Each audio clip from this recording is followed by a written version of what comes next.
Viewers, तो अभी थोड़ा सा एक प्रॉब्लम हो गया है जो मैं आप सबके साथ ट्रेन जर्नी के बाद फाइनली मैं पहुंच गई हूँ तंजावुर। तो अगर आप सिर्फ इतना देखते हैं, ओल्ड टू न्यू, और यहाँ मैं फ्री में जा रही हूँ। ये रही वो सारेगामा पाधानीसा सात सुरो वाली। वेलकम इन तमिलनाडु, ये कैसे बोलते हैं?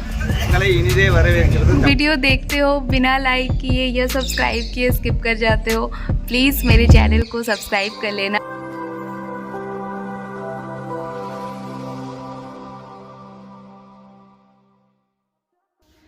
गुड मॉर्निंग दोस्तों, स्वागत है आप सबका एक बार फिर से मेरे YouTube channel let's go with pre में। तो मेरे प्रीवियस वीडियो में आप सब ने देखा था कि मैं पहुंच गई हूं चोल डायनेस्टी की खूबसूरती बयान करती हुई सिटी तंजावुर में, और आज मैं निकल रही हूं तंजावुर को एक्सप्लोर करने के लिए। तो चलिए मेरे साथ हम मिलकर एक्सप्लोर करते हैं इंडिया की one of the most beautiful and historical city Thanjavur.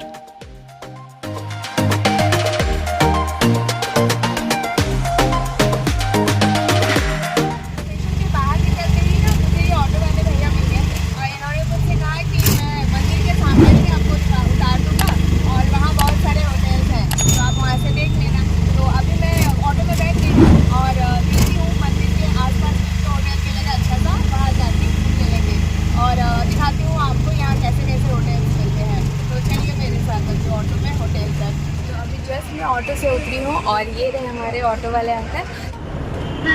तो जैसे कि आपने देखा कि अंकल तो मुझे यहाँ उतार के चले गए। मुझे यहाँ लॉज मिल गई है। ओल्ड बस स्टैंड है, आपको मेरे पीछे दिख रहा होगा ये बस स्टैंड। इस ओल्ड बस स्टैंड के ठीक ऑपोजिट में ही है ये लॉज, ये अनबू लॉज है।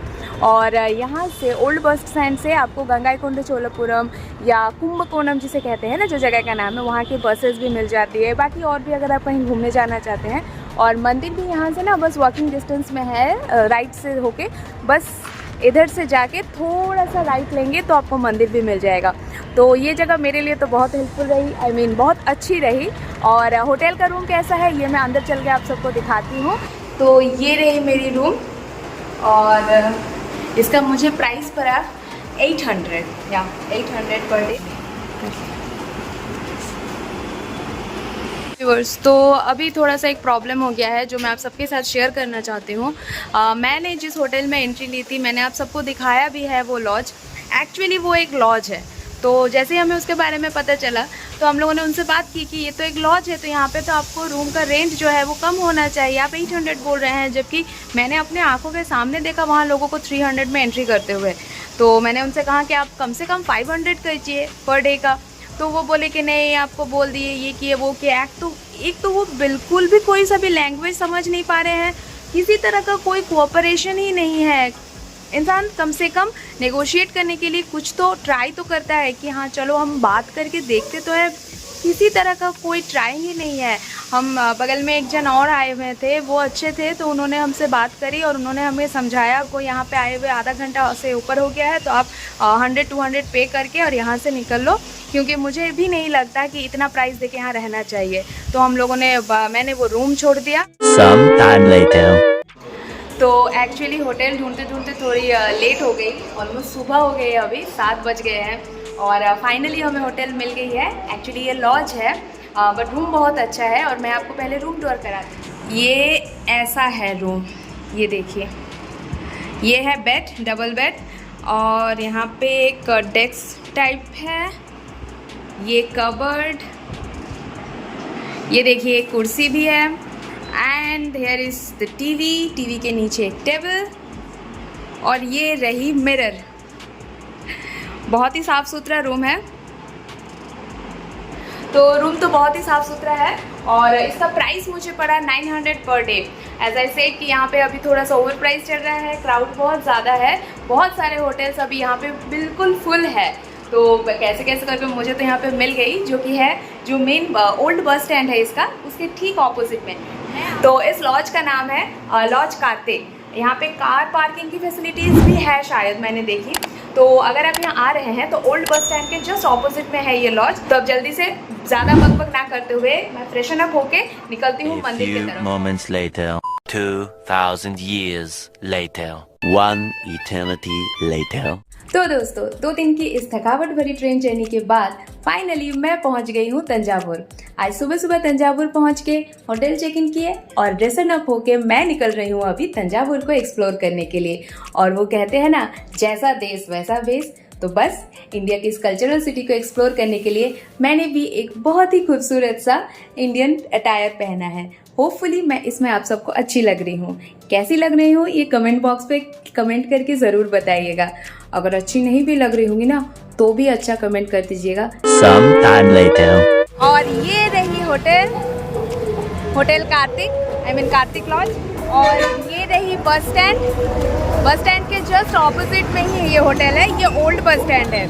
और अब मैं चलती हूँ कुछ खाना खाने और खा पी के फिर ही निकलेंगे कुछ एक्सप्लोर करने के लिए, क्योंकि भूख बहुत तेज़ की लगी है। तो सबसे पहले पेट भर जाता है।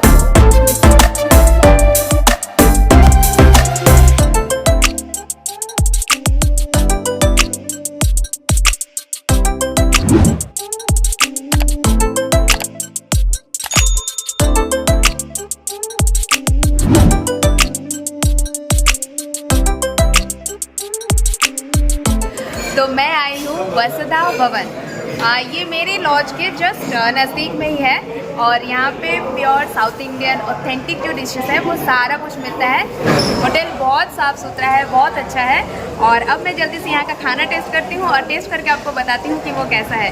वैसे तो साउथ में डोसा एंड इडली मुझे हर जगह अच्छी लगती है एंड आई एम श्योर ये भी बहुत ज़्यादा टेस्टी होगा। एज आई सेड, खाना बहुत अच्छा है। तब जब भी यहाँ आए तो यहाँ वसुधा भवन का खाना ज़रूर टेस्ट करें। तो यहाँ ये जो आपको इतने सारे चटनी टाइप दिख रहे हैं ना, एक्चुअली ये तो है वो फेमस वाइट चटनी बादाम and this one is red onion. और ये है यहाँ का इडली पोडी। मैंने सारा कुछ ले लिया है। और चीज़ यहाँ पे है, ये है पिकल्स। अरे हमारे वहाँ पे भाई अचार।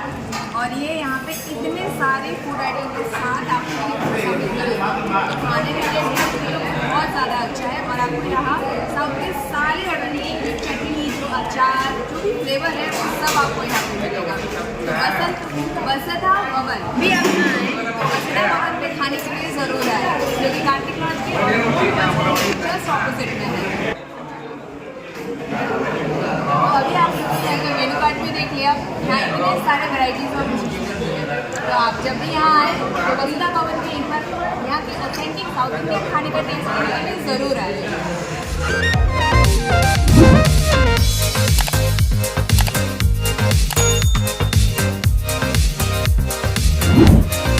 तो यहाँ पे आते ही मैंने लगा लिया ये खूबसूरत सा गजरा। तो अब मैं निकलती हूँ यहाँ के बाकी चीज़ों को एक्सप्लोर करने के। वैसे साउथ आए तो आप एक खूबसूरत सा गजरा यहाँ ज़रूर खरीदें और उसे अपने बालों पे ऐसे ज़रूर लगाए। ये यहाँ पे बहुत अच्छा लगता है। तो मैं अभी खड़ी हूँ ओल्ड बस स्टैंड में। और यहाँ से द्वारासुरम माने कि वीराभद्रेश्वर टेम्पल जहाँ है वहाँ तक जाने के लिए हमें जो बस चाहिए वो हमें मिलेगी न्यू बस स्टैंड से। तो अभी मैं यहाँ से जा रही हूँ न्यू बस स्टैंड और वहाँ जाके आपको बताती हूँ कि वहाँ से कौन सी बस है जो आपको द्वारासुरम यानी कुंभकोणम लेके जाएगी। तो प्लान तो मेरा यही है कि मैं आज ही जाके वहाँ से फिर वापस आ जाऊँगी। वैसे जो भी होता है रास्ते में सारा तो वैसे जैसे होता जाएगा वैसे वैसे मैं आप सबके साथ शेयर करते हुए जाऊँगा। तो ये बस जाएगी न्यू बस स्टैंड। और आप सबके लिए एक बहुत ज़रूरी सूचना कि आप यहाँ जब भी कहीं भी जाए यहाँ से तो ऑटो वाले जो है ना उनसे थोड़ा सा बच के रहे, क्योंकि from old bus stand to new bus stand सिर्फ इतना स्मॉल जर्नी जो कि है 4 किलोमीटर, उसके लिए यहाँ पे 200 चार्ज करे और ये सब ने चार्ज करे हैं। तो अभी मैं बस से जा रही हूँ और बस का फेयर कितना है ये मैं आप सबको बताती हूँ। Later, one eternity later. तो एक सबसे इम्पॉर्टेंट एंड मोस्ट इंटरेस्टिंग बात, शायद आप में से बहुतों को ये बात पता होगी बट मुझे नहीं पता थी। तो यहाँ पे ना जो लेडीज़ है उनको गवर्नमेंट बसेस में ना फ्री की सर्विस मिलती है। तो मैं जहाँ 200 रुपये दे के जा रही थी ओल्ड बस स्टैंड से न्यू बस स्टैंड, वहाँ अभी मैं फ्री में जा रही हूँ गवर्नमेंट बस में। कैन यू इवन इमेजिन 200 रुपये फ्रॉम ओल्ड टू न्यू और यहाँ मैं फ्री में जा रही हूँ। तो आप जब भी आएँ तो कोशिश करें गवर्नमेंट बस चूज़ करने का, क्योंकि उसमें लेडीज़ के लिए फ्री ट्रैवल मतलब ट्रांसपोर्ट कॉस्ट कोई कुछ नहीं लगता, ये फ्री में है। तो ये रहे हमारे बस के कंडक्टर भैया और ये मुझे हेल्प कर रहे हैं तमिल सीखने में। तो मैं अभी सीखना चाहती हूँ कि वेलकम इन तमिलनाडु ये कैसे बोलते हैं। தங்களை இனிதே வரவேற்கிறது தமிழ்நாடு। தங்களை இனிதே வரவேற்கிறது தமிழ்நாடு। தங்களை இனிதே வரவேற்கலையே வரவேற்கிறது। Sorry for my mispronunciation, but I just want to say welcome in Tamil Nadu in Tamil.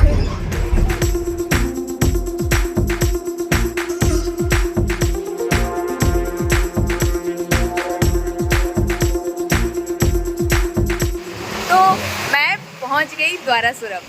ये है यहाँ का बस स्टैंड। अब यहाँ से मुझे जैसे मेरे कंडक्टर भैया ने, जिस बस से मैं आई थी उस बस में जो कंडक्टर थे जो मुझे तमिल सिखा रहे थे, उन्होंने कहा कि आप यहाँ से ये रोड क्रॉस करके और सीधा इधर से होके आप वॉक करते हुए जाएंगे तो आपको आपका मंदिर मिल जाएगा, जो कि है वैरावतेश्वर मंदिर आपको दिखेगा।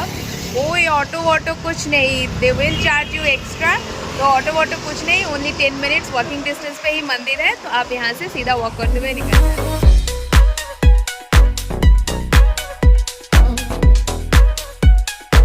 तो वो रही बस स्टैंड जहाँ मैं उतरी हूँ और वहाँ से रोड क्रॉस करके मैं यहाँ पहुँची। और इधर से ये जो रास्ता है इस रास्ते से कुछ 10 मिनट्स की वॉकिंग डिस्टेंस पे है Yadeshwar temple. I mean Yadeshwar नहीं, Airavateshwar temple, which is a part of living Chola. And ये है राजा राजा 2 का बनाया हुआ मंदिर। मैं टेम्पल पहुंच भी गई, ये रही मेरे सामने टेम्पल। यहाँ तक पहुँचने के लिए मुझे कुछ 5 मिनट के आसपास ही वॉक करना पड़ा। चलिए जल्दी से अब मंदिर चलते हैं। मंदिर के अंदर क्या है ये देखने के लिए मैं बहुत ज़्यादा एक्साइटेड हूँ। Some time later. मंदिर को बाहर से देखते ही पता चल जाता है कि क्यों इस मंदिर को यूनेस्को ने वर्ल्ड हेरिटेज साइट यानी विश्व धरोहर का खिताब दिया है। ये मंदिर बाहर से देखने में ही बेहद खूबसूरत और बहुत भव्य है। ऐसा लगता है जैसे मंदिर के चारों तरफ से ना एक ऑरा निकल रही है, जो चीख चीख के अपनी गौरवमय इतिहास को बयान करता है।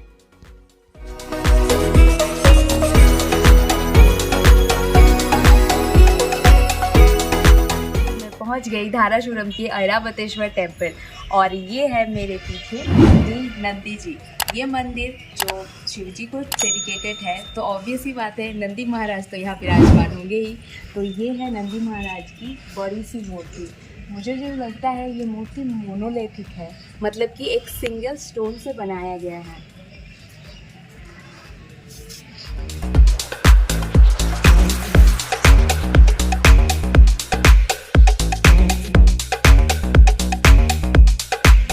तो ये रही वो सारेगामा पाधानीसा 7 सुरों वाली सीढ़ी। ये सीढ़ी थोड़ी सी डैमेज है, इस वजह से इसको कवर कर दिया गया है। इसके हर एक सीढ़ी के हाथ रखने से, आई मीन पैर रखने से, ये सारेगामा पाधानीसा जो 7 सुर है वो सुर बजते हैं। तो ये रही वो फेमस एंड आइकॉनिक 7 सुरों वाली सीढ़ी।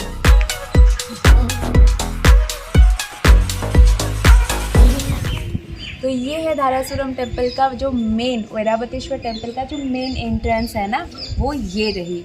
ये है इसका मेन एंट्रेंस और एंट्रेंस के ऊपर ये जो गोपुरम है।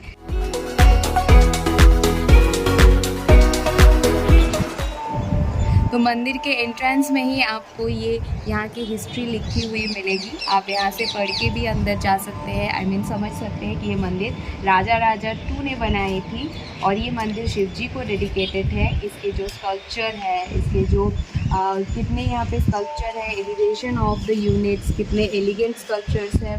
एंड ये तमिल सेंट जो थे नयनामार्स, जो कि शिव जी के पाथ पे भक्त थे, और उन सभी ने इस मंदिर को बनाया था। तो चलिए अब चलते हैं मंदिर के अंदर।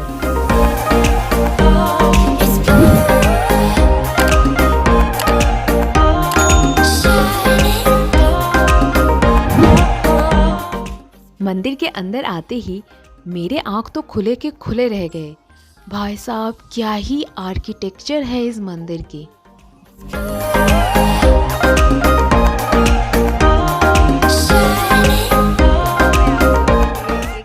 सजेशन सॉर्ट ऑफ देना चाहूँगी कि यहाँ के जो पत्थर है ना, ये दोपहर को बहुत ज़्यादा गर्म हो जाते हैं। तो आप यहाँ जितना जल्दी हो सके सुबह के टाइम पे उतना जल्दी आइए। और अगर आप गर्मी के टाइम पे यहाँ आ रहे हैं तो यहाँ पत्थरों पे चलना बहुत मुश्किल है, ये पत्थर बहुत ज़्यादा गर्म हो जाते हैं।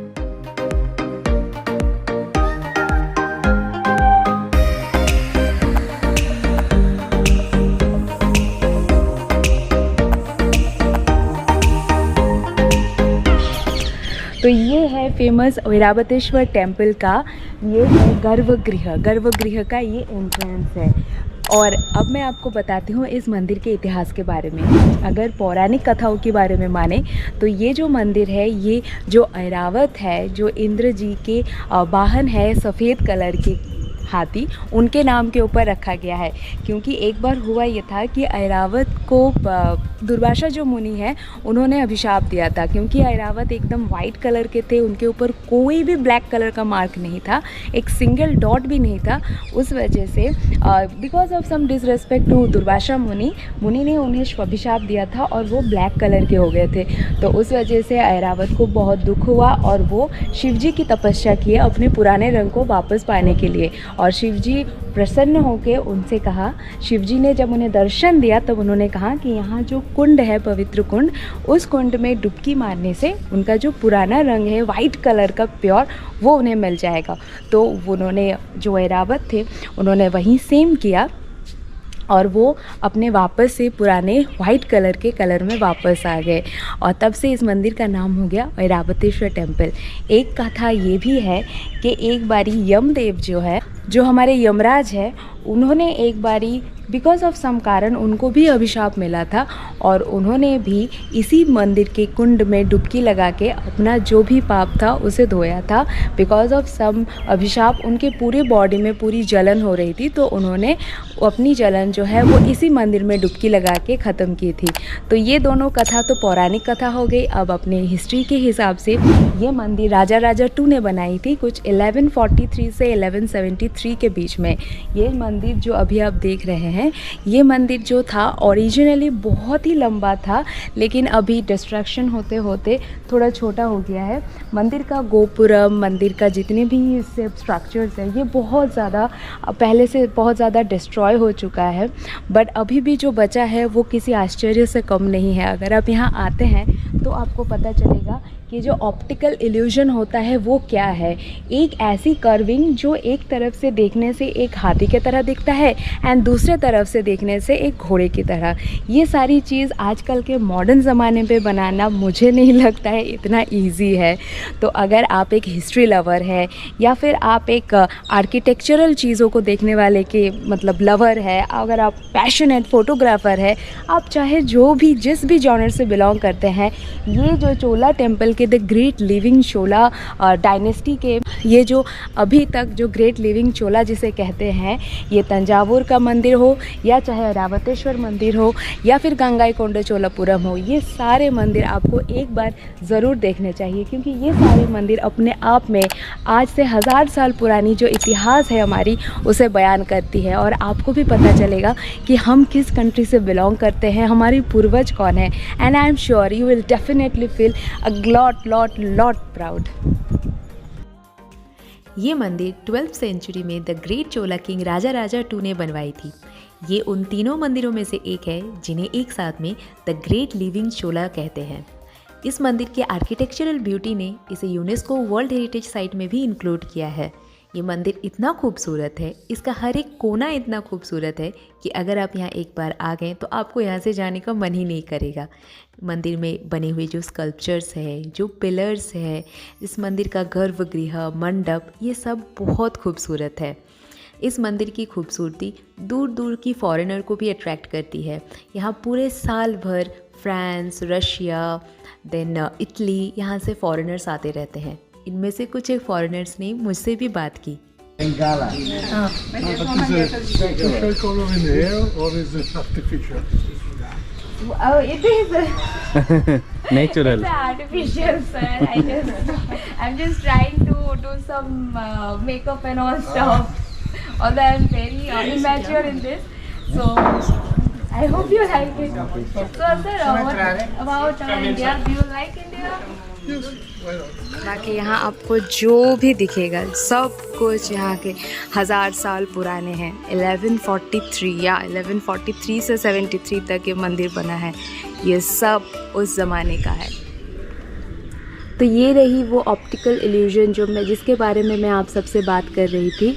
देखिए, ये अगर इस मूर्ति को अगर आप सिर्फ इतना देखते हैं तो ये आपको किसी सांड की या फिर बैल की मूर्ति लगेगी, और अगर आप वहीं इस पार्ट को ढक देते हैं तो ये आपको एक हाथी की मूर्ति लगेगी, आई मीन कर्विंग लगेगी। तो ये है ऑप्टिकल इल्यूजन। तो आज से 1000 साल पहले हमारे चोला डायनेस्टी में जो आर्किटेक्चर्स थे उन्होंने तब ऑप्टिकल इल्यूजन क्रिएट किया था। ऐरावतेश्वर मंदिर के एक साइड में शिव जी है और दूसरे साइड में है पार्वती जी, जो यहाँ पे देवनायकी अम्मन, जो पार्वती जी का एक दूसरा नाम है, जिसके रूप से वो यहाँ विराजमान है। और ये है वो मंदिर, मैं आपको बैक कैमरे से दिखा। दारासुरम में एक्चुअली 2 मंदिर है और ये मुझे यहाँ आके पता चला। एक मंदिर है शिवजी को समर्पित ऐरावतेश्वर टेम्पल एंड दूसरा है माता पार्वती जी को समर्पित देवनायकी अम्मन टेम्पल। ये दोनों मंदिर साइड बाय साइड ही है। मंदिर की ओपनिंग एंड क्लोजिंग टाइम भी ऑलमोस्ट सेम है। वैसे ये मंदिर किसने बनवाया, ये कौन से टाइम पीरियड में बना था, इसके बारे में मुझे ज़्यादा कोई जानकारी नहीं है, लेकिन मंदिर का जो स्ट्रक्चर है, इसके मंडप, गर्भगृह, ये सब देख के ऐसा लगता है कि ये मंदिर भी उसी टाइम पीरियड में ही बना था।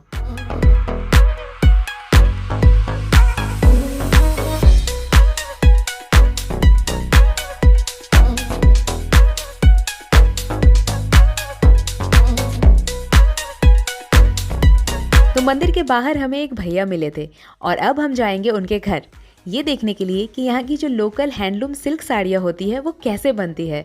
तो चलिए मेरे साथ यहाँ की कुछ खूबसूरत साड़ियाँ एक्सप्लोर करते हैं। बाय द वे, इसके बाद मैं सीधे निकल जाऊँगी अपने होटल के लिए और आप सबसे मिलूँगी अपने अगले वीडियो में।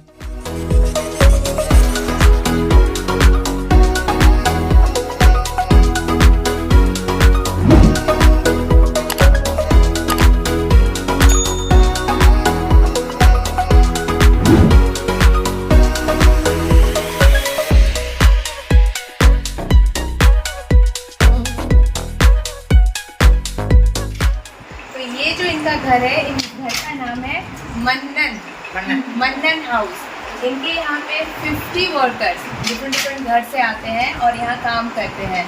ये जो साड़ी ये बनाते हैं दारासुरम में, इसको जो सेल करते हैं वो है त्रिपुवरम में और तंजावुर में भी। बेसिकली दारासुरम जो है ये वेडिंग प्लेस है, यहाँ पे सारी साड़ियाँ बनती हैं और ये सबको जो सेलिंग पॉइंट है वो है त्रिपुवरम या तंजावुर। तो ये देखिए, ये इतनी खूबसूरत साड़ियाँ यहाँ पे तैयार हो रही है। तो हमारे इंडिया के जो ऑथेंटिक एक प्राइड ख़त्म होने की कगार पे है। तो मैं तो चाहती हूँ कि आप यहाँ आके जो हमारे इंडियन कल्चर है, इंडिया में जो हैंडलूम साड़ियाँ है जो इन्होंने अपने हाथों से बनाई है, जो कि बहुत खूबसूरत, और ये देखिए यहाँ और भी बहुत ही खूबसूरत साड़ियाँ हैं। तो आप ये सब एक बार ट्राई ज़रूर कर सकते हैं। और हमारे इंडियन कल्चर, हमारे इंडिया की ऑथेंटिक साड़ियाँ हैं, जो हैंडमेड साड़ियाँ हैं, उन चीज़ों को बाहर और भी जैसे ये एक्सपोर्ट हो सके, बाहर जा सके। स्पेशली आप अगर इनको पहनेंगे, देखिए कितनी प्यारी साड़ी है। ये साड़ियाँ कोई हाथ से बुन के बनाया है ऐसे लगता ही नहीं है। This are more beautiful then. ये दोनों भाई बहन हैं और ये दोनों इस पूरी चीज़ को चला रहे हैं। Basically they are owner of this small factory. तो आप यहाँ आके जनार्दन एंड जया, इन दोनों के नाम से जो मंदिर है उसके ठीक साइड में ही इनका घर है। तो आप यहाँ आके किसी से भी पूछिएगा तो वो आपको यहाँ का पता बता देंगे और यहाँ आके आप यहाँ से एक साड़ी ज़रूर खरीदें। ये मेरी पर्सनल रिक्वेस्ट है आपसे। तो दोस्तों, मेरी यहाँ की दोनों मंदिरों की दर्शन कंप्लीट हो गई और अब मैं निकल रही हूँ अपने नेक्स्ट लोकेशन के लिए। एज यू कैन सी धूप में घूम घूम के हालत बहुत ख़राब हो गई है, तो मैं यहाँ थोड़ी देर बैठ के रेस्ट कर रही हूँ। और आप सबसे एक रिक्वेस्ट है कि इतना घूम घूम के मैं आप सबके लिए इन्फॉर्मेशन गैदर करती हूँ, आप लोग वीडियो देखते हो बिना लाइक किए या सब्सक्राइब किए स्किप कर जाते हो। प्लीज़ मेरे चैनल को सब्सक्राइब कर लेना और वीडियो अच्छा लगे तो एक लाइक एंड कमेंट करके भी ज़रूर बताना। और वीडियो अच्छा ना लगे तो आपको और क्या इन्फॉर्मेशन चाहिए या मैं किस तरह से वीडियो बनाऊं, ये सारी बातें भी मेरे साथ मेरे कमेंट बॉक्स पे लिख के ज़रूर शेयर करें। बस अब एक्स्ट्रा कुछ नहीं है, अब मैं निकल रही हूँ अपनी नेक्स्ट लोकेशन के लिए और आपको बताऊंगी या एग्जैक्ट वही लोकेशन में पहुँच के मैं आप सबको दिखाऊंगी कि मैं नेक्स्ट कहाँ। तो इतनी देर तक मंदिर में घूमने के बाद अगर आपको भूख लग जाए और कुछ हल्का फुल्का खाने का मन करे तो आप यहाँ का बड़ा एक बार ज़रूर टेस्ट करना है। यहाँ का बड़ा मैंने आज तक मैंने इतना टेस्टी, इतना spongy, at the same time जो आउटर लेयर है वो इतना क्रंची था ना, मैंने आज से पहले कभी नहीं खाया। एक और चीज़ यहाँ मिलती है बेगनी, बट वो कुछ खास नहीं लगी।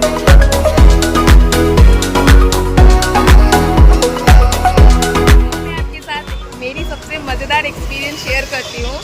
जब मैं ओल्ड बस स्टैंड में थी और मैंने एक ऑटो वाले भैया से पूछा कि कितना लेंगे जब आप मुझे द्वारासुरम जाना है, तो उन्होंने मुझे सीधा बोला 2500 और उससे कम करके बोला कि 2000 में आपको पूरा टेम्पल एंड ऑल सब कुछ घुमा देंगे। और वहीं मैं यहाँ पहुँच गई ओनली 40 रुपीज़ में मैं यहाँ पहुँच गई। अगर आप फीमेल है तब तो बहुत अच्छा, अगर नहीं है तो अगर आप मेल सोलो ट्रिप है तो आपको 50 रुपीज़ लगेगा, क्योंकि इन दैट केस लोकल जो बस फेयर होता है वो फीमेल के लिए यहाँ पे फ्री है, तो वो आपको नहीं मिलेगा। तो सबसे पहले तो मैं न्यू बस स्टैंड जो है वहाँ पहुँची, जो कि ओल्ड बस स्टैंड से न्यू बस स्टैंड। अच्छा हाँ, यहाँ भी एक इंटरेस्टिंग फैक्ट है, वहीं ऑटो वाले भैया ने मुझसे कहा कि आपको न्यू बस स्टैंड से वहाँ के लिए बस भी मिल जाएगी, तो आपको मैं न्यू बस स्टैंड छोड़ देता हूँ और उसके लिए बाकी सब तो 500 चार्ज करते हैं, मैं आपसे सिर्फ 200 रुपये लूँगा। और वहीं मैं ओल्ड से न्यू बस स्टैंड फ्री में गई हूँ। तो ऐसे ही इंटरेस्टिंग फैक्ट्स मैं आपको बताती जाऊँगी, जिससे कि आप यहाँ आके किसी तरह के मतलब आपको कोई उल्लू ना बना पाए। तो आप मेरे चैनल पे बने रहिए, मैं आपके साथ ये सब कुछ शेयर करते रहूँगी। बाय द वे, पहले तो मैं न्यू ओल्ड बस स्टैंड से न्यू बस स्टैंड आई and then new bus stand से मुझे बस मिल गई और वहीं से मुझे पता चला कि न्यू बस स्टैंड से हर 5 से 10 मिनट में कुंभकोणम के लिए बसेस आते जाते रहते हैं, तो आपको ज़्यादा देर वेट नहीं करना पड़ेगा। और यहाँ से भी पूरा 24 आवर्स यहाँ से कुंभकोणम से तंजावुर के लिए बसेस अवेलेबल है। यहाँ तक आने के लिए मुझे कुछ 1 घंटा 10-15 मिनट का टाइम लगा। तो आप अगर यहाँ आ रहे हैं तो ज़्यादा ऑटो एंड ऑल के चक्कर में ना पड़े, आप बसेस से ट्रैवल करें, आपको बहुत अच्छा लगेगा। यहाँ सबसे इम्पोर्टेंट चीज़, आप कितना कम खर्चा, मतलब अगर आप इक्वेशन भी बैठाना चाहेंगे ना तो भी नहीं बैठेगा। कहाँ 40 रुपीज़ में मैं यहाँ पहुँच गई, कहाँ मुझसे 2000 रुपीज़ चार्ज कर रहे थे।